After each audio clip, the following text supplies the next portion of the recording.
Rasulullohdan bir hadis bor. Kim Allohdan qo'rqsa, undan hamma narsa qo'rqadi, hayiqadi. Kim Allohdan boshqa narsadan qo'rqsa, Alloh hamma narsadan uni qo'rqadigan qilib qo'yadi.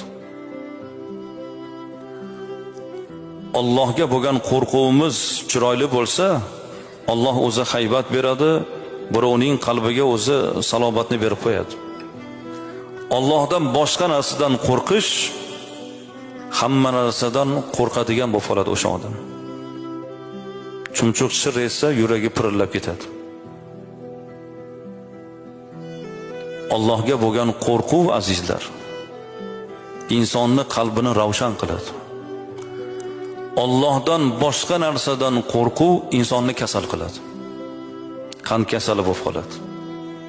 Ishidan ketib qolishdan qo'rqsa, pulini kamayib qolishidan qo'rqsa, mansabidan mahrum bo'lishidan qo'rqsa, kasal bo'lib qoladi.